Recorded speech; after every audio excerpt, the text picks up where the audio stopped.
हाय दोस्तों, आप सबका स्वागत है आपके यूट्यूब चैनल भूतों की अनसुनी कहानियाँ।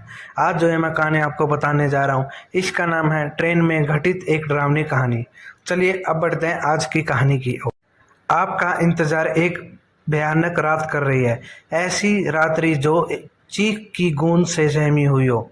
पेड़ पौधे सब शांत हैं और घना अंधेरा किसी शैतान रूह के आगमन संदेश पहुंचा रही है। भयभीत साया जो रोंगटे खड़े कर दे। यह कहानी रजत की है। रजत वह लड़का है जिसका जीवन मात्र सुंदरता धन के समीप रहा। रजत को अपनी जिंदगी में दो ही से प्रेम रहा है, एक लड़की और दूसरा धन। दोनों को वह बेखूबी से इस्तेमाल करना जानता है। एक सुनसान रात, पूरा शहर जब नींद से अपने रिश्तों को मजबूत कर रहा था, लेकिन घर पर रजत फिलहाल अभी भी जागा हुआ था। मोबाइल की स्क्रीन पर टकटकी लगा हुआ अपने दोहरे चरित्र का प्रदर्शन कर रहा था। एक चरित्र में वह सोच उजागर कर रहा था जिसमें धन और उसके इर्द गिर्द लड़कियों का जमावड़ा लगा रहा हो। दूसरी ओर वह डिम्पल से बात कर रहा था। डिम्पल उसकी गर्लफ्रेंड का नाम था। यह उसकी 12वीं महिला मित्र थी। वह हर एक लड़की के साथ 3-4 महीने का वक्त बिताता था। डिम्पल बेहद अमीर परिवार से ताल्लुकात रखती थी। बाकी लड़कियों की हुबूद रजीत ने भी डिम्पल को भी झूठ के पर्दे में रख के अपने डिम्पल के समक्ष अपने माता पिता की वह छवि प्रस्तुत करी जो उन्होंने कभी निभाई भी नहीं थी। कहते हैं ना कि किसी की छवि को धूमिल करना बेहद आसान है, बल्कि उनका नाम बनाना कठिन है। उस अंधेरी रात में कुछ अनसुनी घटना का भी संबंध जुड़ा था, जिसकी शुरुआत रजत से ही होती है। 12:45 की आखिरी छू अनुमम रात एकदम शांत होती है। सभी जीव जंतु रात्रि के समीप लोग खुद को झोंक के चुके होते हैं। रात के इस शांति में सिर्फ घड़ी की टिक टिक ही सुनाई देती है, जो उस रात 12:45 का समय दिखा रही थी। रजत अभी भी फिलहाल फोन पर व्यस्त था। खिड़की के बाहर चांद की रोशनी आज भी धीमी है। ठंड भरी शीतल हवा खिड़की के दरवाजे में बनी पतली सी जगह से हवा गुजरते हुए रजत को ऐसा महसूस हुआ कि कोई उसे छू रही है, अपने कोमल हाथ से उसे अपने ओर बुला रही है। तभी अचानक रजत के कानों में एक प्रेम से लव रेज आवाज़ आती है, रजत तुम सिर्फ मेरे हो, मैं तुम्हें खुद से दूर नहीं होने दूंगी। रजत यह सुनकर काफ़ी घबरा गया। उसने डर के मारे अपना फ़ोन बेड पर रखा और खिड़की की तरफ भागा, लेकिन खिड़की से कोई नहीं दिख रहा था। जैसे ही खिड़की फिर से बंद कर वापस बेड की तरफ मुड़ा, चांद की रोशनी में एक परछाई से उसका सामना हुआ। उस परछाई का एक हाथ उसके गर्दन को दबोचे हुए और उसे फर्श से कुछ ऊंचाई पर लगाकर नीचे फर्श जोरों से पटक कर फर्श की धूल पर लगाकर डाल देती है।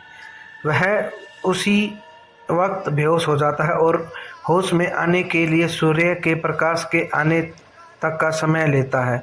रजत की अपने माता पिता से बिल्कुल नहीं बनती। वह हर समय किसी न किसी विषय पर अपने माता पिता से विवाद कर लेता है। उसकी जीवन में रिश्तों का कोई मूल्य न था। वह अपने माता पिता को एकमात्र एटीएम मशीन समझता है जिनके वह धन को इस्तेमाल कर सके। अगली सुबह भी यही हुआ। उसने होश में आने के बाद अपने साथ हुए पिछली रात की घटना को स्मरण करने लगा, जिससे उसके माथे पर चिंतित रेखा के साथ पंखा चलने के बावजूद पसीने से भीगा हुआ था। रजत उसी अवस्था में घबराकर अपने पापा के पास पहुंचता है। वह इतना घबरा हुआ होता है कि उसके मुख से शब्द भी अच्छे से नहीं निकल पा रहे थे। वह अपने पिता से वह बात बताना चाहता है, लेकिन कुछ कह नहीं पाता। उसके पापा उसको गुस्से में देखते हैं और कहते हैं कि कुछ बोलेगा या हमेशा की तरह कुछ सुनाने आया है। रजत के चेहरे के भाव अब डर की जगह गुस्से में बदल गए और उसी स्थिति में अपने पापा को ही सुना दिया और गुस्से में वह घर से निकलकर अपने कॉलेज पहुंचा, जहां उसका इंतज़ार उसका दोस्त और डिम्पल कर रही थी। उन दोनों को उसने अपने साथ घटना को बताया।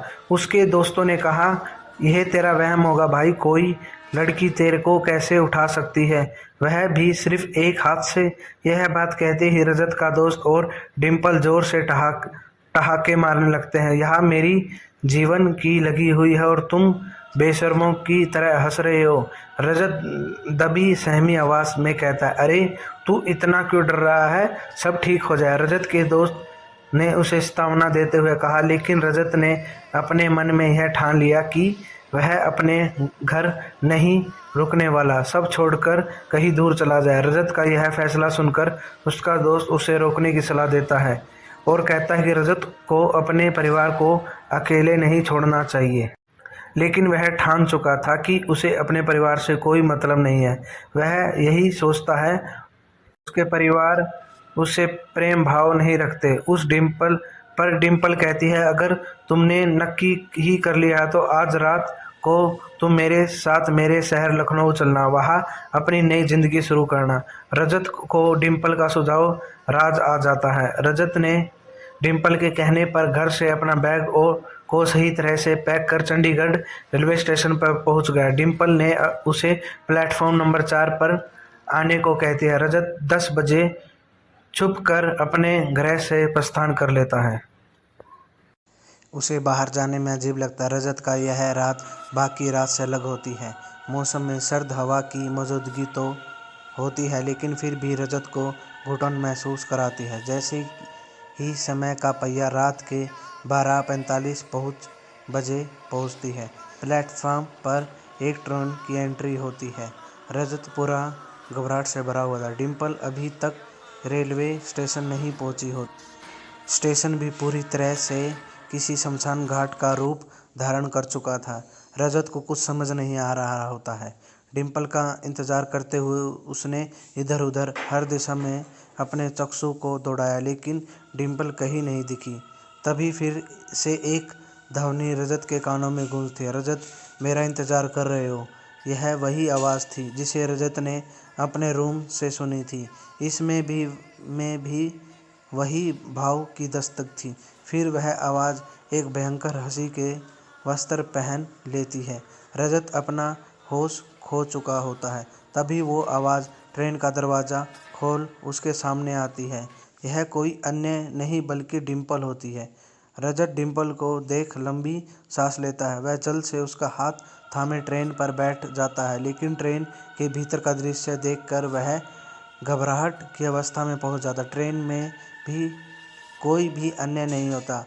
रजत डिम्पल से इस बारे में पूछता है तो डिम्पल उसे कहती है कि यह ट्रेन स्पेशल है जो केवल एक ही बार चलती है हफ्ते में।